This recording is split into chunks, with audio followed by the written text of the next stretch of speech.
रहल बलौले हमके मिले जे रात में, कहल कि लइहे जानी केहू के साथ में।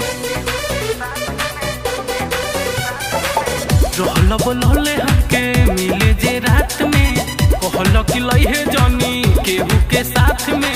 खेतवे में कोइले गोटी से हो और से हो, कादुनी कैसे तू धइला का कइला, लहे लहे फूलता पेट हो।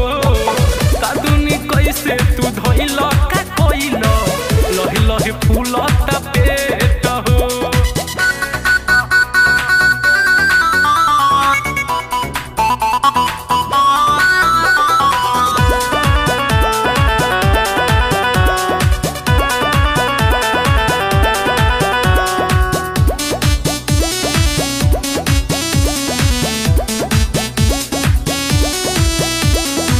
रहला ना होश में कोइला का जोश में, लागे ना रात में उन्होइया यार जहुआइए दिहल तू, काम गबड़ाइए दिहल तू।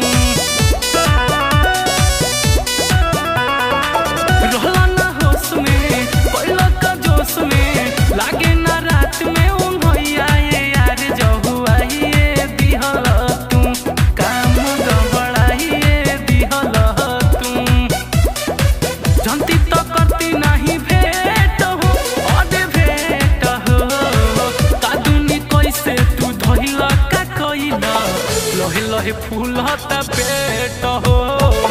कादुनी कैसे तू धइला का कइला, लहे लहे फूलता पेट हो।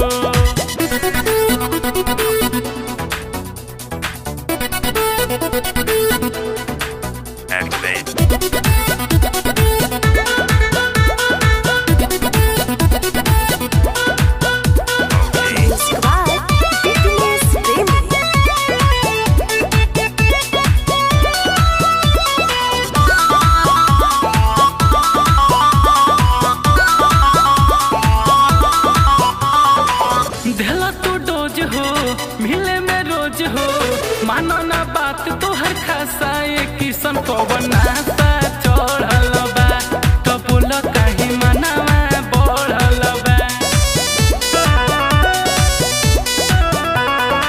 देला तू डोज हो मिले में रोज हो, मानो ना बात तो हर खासा ये किसन को बनाता चढ़ल बा, तो बोल कहीं मनवा अमूरी बगिन है विक्रम डेट हो और डेट हो। कादुनी कैसे तू ढइला का कइला, लहे लहे फूलता पेट